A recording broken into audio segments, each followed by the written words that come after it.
Once hailed as the youngest and most dominant champion in UFC history, the light heavyweight champion of the world, Jon Jones's incredible career has been marred by a long history of trouble with the law, illegal substance use, and other scandals. Here, we'll look into how Jon Jones's story began and where it currently stands. The troubles begin. For years, Jon Jones remained the gold standard in UFC, taking on top fighters like Anthony Smith and Thiago Santos and beating them back to the floor. Yet, despite his success in the octagon, trouble started brewing for Jones right from inside of it. His first major setback occurred when he was disqualified for using an illegal downward elbow strike during a fight against former Ultimate Fighter Matt Hamill in 2009. Jones was dominating the fight from the very beginning, picking apart Hamill with a series of well-timed kicks from a distance. As the fight progressed, Jones took Hamill down, got the top position, and unleashed a flurry of elbows to break his guard. Most of Jones's strikes were perfectly legal, and it seemed as though the fight was on the verge of being stopped. However, in the heat of the moment, Jones threw a couple of 12-6 elbows, which is an illegal move in MMA. Referee Steve Mazzagatti quickly stepped in, stopping the fight. At first, Jones, confident in his performance, celebrated with his arms high, even spinning into a cartwheel as the small crowd cheered. From the broadcast's perspective, it seemed certain that Jones had secured an easy victory. No one anticipated any other outcome until UFC announcer Bruce Buffer took to the microphone and declared that, due to intentional elbows, Jones had been disqualified. Jones was shocked to the marrow with the result. By the time he was interviewed, he had recovered from the initial shock of the disqualification. However, his voice still wavered as he assured fans that he would return stronger after the loss. No problem being a martial artist, and I strive so hard to be the best that I can be, but everything happens for a reason. It was referee Mazzagatti who would bear the brunt of the criticism that followed the disqualification. Mazzagatti, whose name would soon become synonymous with bad calls and questionable stoppages, was already a frequent target of UFC President Dana White's ire, and this fight only added fuel to the burning fire. A fighter with a clean record, it was this blemish that would become the beginning of a pattern of issues that would plague Jones's career. In 2011, things took a more serious turn outside the octagon when Jones was arrested for driving on a suspended license, which was detected during a traffic stop. The charges were later dropped, allowing him to avoid further legal consequences at that time. This incident was followed by Jon Jones's arrest in 2012 for driving under the influence. He was involved in a serious car accident when he wrapped his car around a telephone pole in Binghamton, New York. While Jones emerged uninjured, his two passengers sustained minor injuries. After refusing a sobriety test, he was taken into police custody. Jones later pleaded guilty to the DUI charges but avoided jail time. Instead, he was fined and had his driver's license suspended for 6 months. As these legal troubles piled up, so did accusations of poor behavior. Jones was accused of writing homophobic slurs to a Swedish MMA fan named Daniel Javid's posts on Instagram in 2014. Javid accused Jones of writing derogatory comments, including calling him a on Instagram after the man had trolled Jones on Twitter. In response, Jones tweeted that he had just gotten a new phone and his account had been hacked. His manager, Malki Kawa, further explained that Jones's phone had been stolen, implying that someone else had made the offensive posts. UFC boss White also weighed in, supporting his favorite fighter. He got hacked. Originally, when I found out he was being hacked, I was like, what, are we all going to say stupid stuff and then say we got hacked? But if you look at his timeline, first of all, he rarely posts anything or responds with comments on Instagram, and he got hacked, he said. Jones also made headlines for a physical altercation with rival fighter Daniel Cormier in a hotel lobby, further tarnishing his reputation. The scuffle erupted during a promotional news conference at MGM Grand Arena for their highly anticipated title fight on September 27, 2014. As the two fighters faced off for a stare-down photo opportunity in the hotel lobby, tension rose.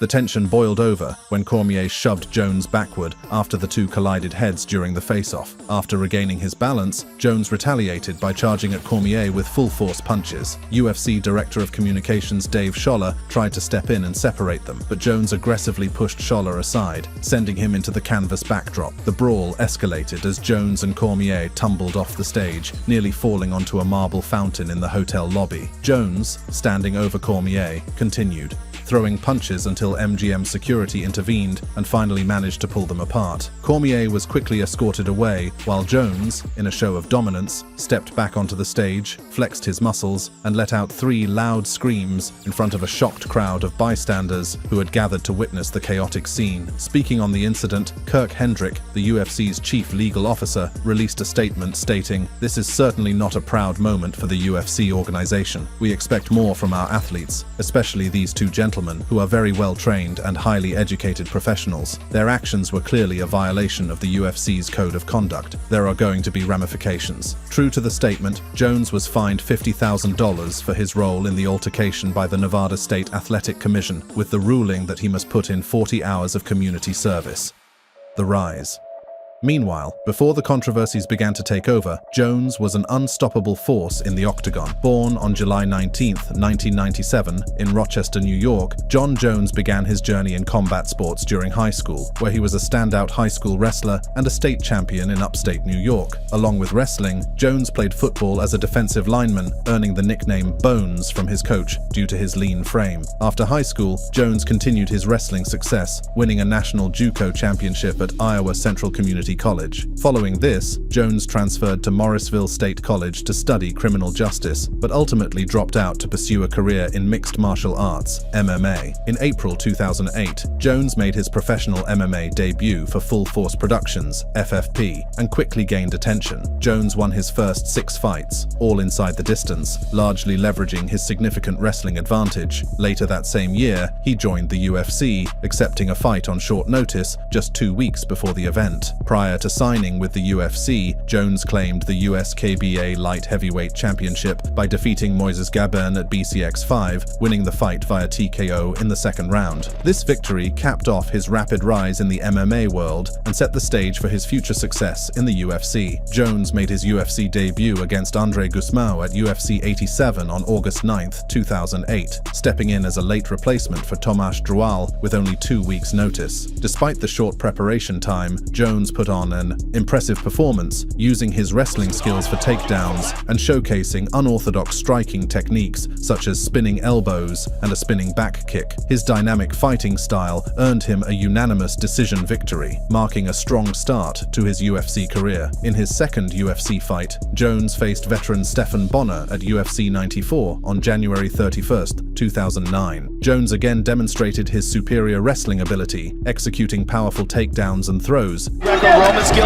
including a suplex. He also maintained his flair for unorthodox striking, securing one of Bonnar's legs and landing a devastating back elbow in the 1st round that nearly knocked out his opponent. Although Jones appeared to tire by the 3rd round, he held on to secure another unanimous decision victory. If Jones wasn't on UFC's radar at this point, this win put him on the radar and fast track as a budding superstar. Jones' 3rd UFC fight was against Jake O'Brien at UFC 100 on July 11, 2009. Throughout the match, Jones maintained control by effectively defending against O'Brien's takedown attempts and using his significant reach advantage to stay on the outside. As the 1st round progressed, Jones began to find his range, landing crisp right jabs along with high and low kicks that kept O'Brien at bay. Midway through the 2nd round, Jones delivered another one of his signature spinning back elbows, this time striking the top of O'Brien's head. The strike stunned O'Brien and allowed Jones to seize the opportunity, securing a modified guillotine choke that forced his opponent to tap out. In September 2009, following his impressive string of victories, Jon Jones was rewarded for his performances by signing a new 4-fight contract with the UFC. On December 5, 2009, Jones faced fellow light heavyweight prospect Matt Hamill at the Ultimate Fighter Heavyweights finale, which eventually resulted in a disqualification for Jones. Despite the setback, Jones returned to the octagon 3 months later, on March 21, 2010, against Brandon Vera at UFC Live, Vera vs. Jones. In that fight, Jones won by TKO in the 1st round, delivering a devastating elbow to Vera's face that broke several bones. Jones followed up with punches to secure the victory, earning the Knockout of the Night award. The elbow was so forceful that it fractured Vera's face in 3 places. Jones continued his rise in the UFC by defeating former IFL light heavyweight champion Vladimir Matyushenko by TKO,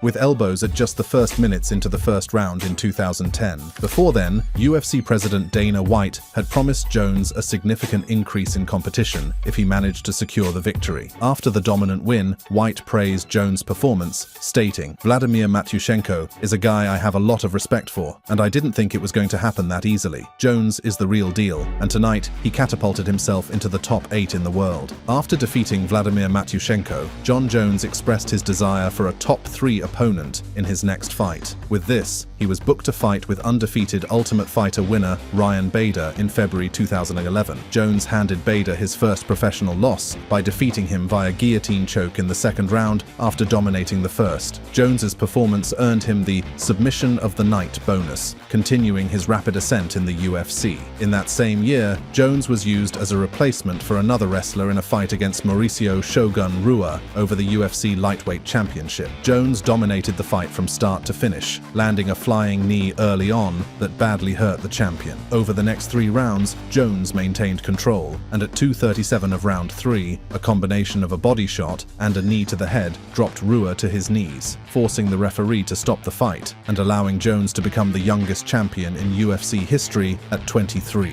Jones was initially expected to make his first title defense against his former friend and teammate Rashad Evans. However, Jones was sidelined with a hand injury. Though it was initially believed that surgery was required, Jones opted for rest and rehabilitation, which allowed him to return sooner than anticipated. Jones eventually made his first title defense against Quinton Rampage Jackson. Jones controlled the fight and won via submission a few minutes into the 4th round, making him the first UFC fighter to submit Jackson. Jones later described this fight as his favorite. The downfall.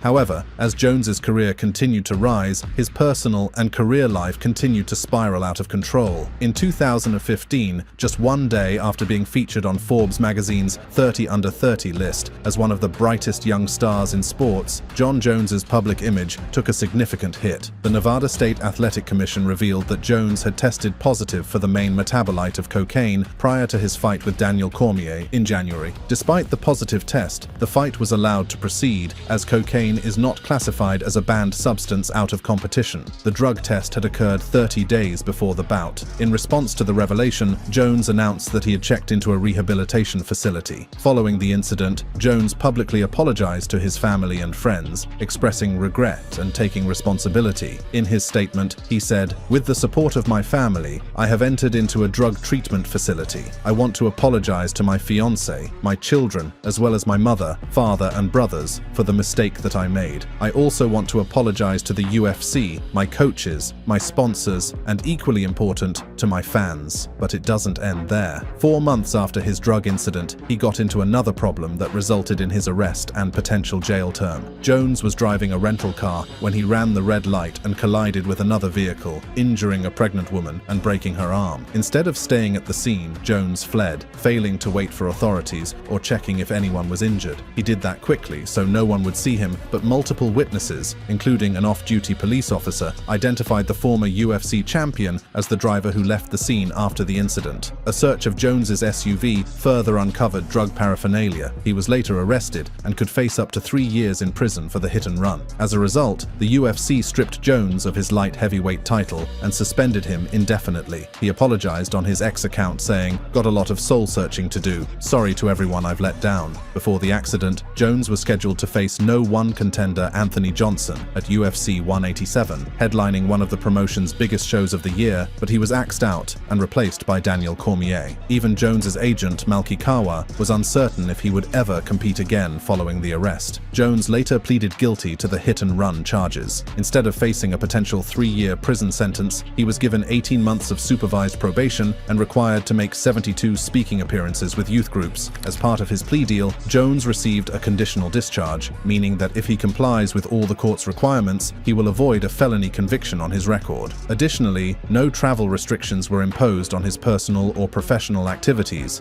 allowing him to continue fighting. Following this resolution, the UFC reinstated Jones to its active roster. While the court tried its best for Jones to avoid a jail term, he later ended up in jail. While still serving an 18-month probation, Jones was cited for drag racing, equipment modifications, a license plate issue, failure to maintain a driving lane, and exhibition driving. driving. Jones adamantly denied the drag racing allegation, claiming he had only revved the engine of his white Corvette to acknowledge a group of fans in a nearby vehicle. The situation escalated when he argued with the officer, who was wearing a body camera. Why are you drag racing that Cadillac? I didn't drag race driver's a Cadillac. license, registration, and insurance, please. I did not drag race a Cadillac. I watched you do it right there at Broadway. No, you did not, sir. And at one point, Jones called the officer a liar. You and I both know that I freaking revved my engine at the red light and I never took off racing at all. Nor was the car next to me ever took off racing. I just simply revved Both my of you engine. took off at a high rate of speed, sir. No, I did Only not. you kept going. He no, slowed down. I did not. Okay. You are an absolute liar. Jones was promptly arrested and booked into the Bernalillo Detention Center, but was released after spending 3 days in jail. His release came after accepting a plea deal for violating his probation. The judge added new conditions to his probation, requiring Jones to complete a driver improvement course, take anger management classes, and complete 60 additional hours of community service on top of the 72 hours already required. The judge declined a request from the probation department to impose a 10 p.m. to 4 a.m. curfew, but stipulated that Jones could not drive without approval from his probation officer. Jones returned to competition after a 15-month hiatus, defeating Ovince St. Preux via unanimous decision to win the interim light heavyweight title. This was his first fight since being stripped of the official title the previous year. However, when the belt was handed to him, Jones declined to wear it, saying, "It isn't the right belt." Jones was originally set to fight for the official title in a rematch against Daniel Cormier, but Cormier had to withdraw due to a leg injury. With the win, Jones set his sights on claiming the real title against Cormier. That opportunity was supposed to come at UFC 200, but Jones was pulled from the event after being flagged by the US Anti-Doping Agency for a potential violation. His B sample also tested positive, as reported by Fox Sports UFC. This setback was a major blow to Jones, who had been working to revive his career after the 15-month absence. To make matters worse, UFC President Dana White hinted that further disciplinary action could be on the way.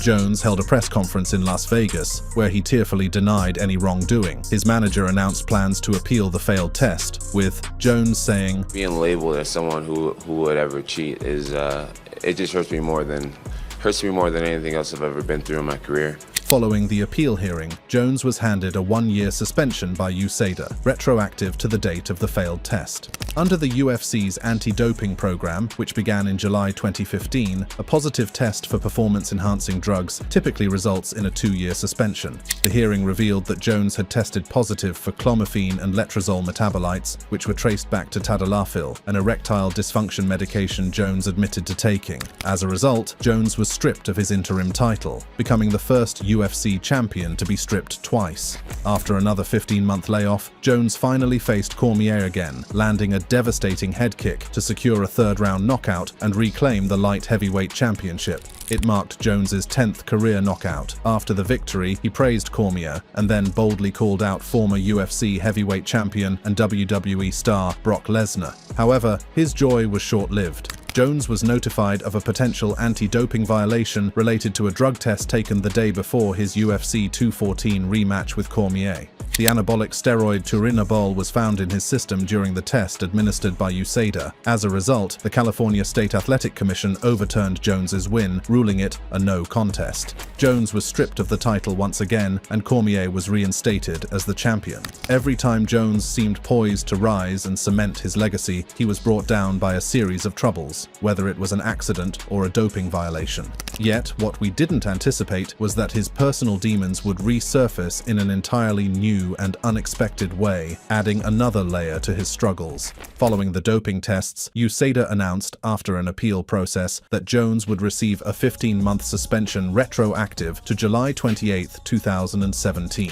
This made him eligible to fight again by October 28, just a month after his cancelled bout with Cormier. Jones returned to the octagon in December 2018 for a rematch with Alexander Gustafsson. In a surprising turn of events, UFC 232 was relocated from Las Vegas to Los Angeles after a random drug test detected a trace amount of the same anabolic steroid that led to Jones's previous ban. While USADA cleared Jones of any wrongdoing, he couldn't be licensed in Nevada in time for the fight. On the day of the weigh-ins, another drug test detected trace amounts of turinabol, the same steroid metabolite found before.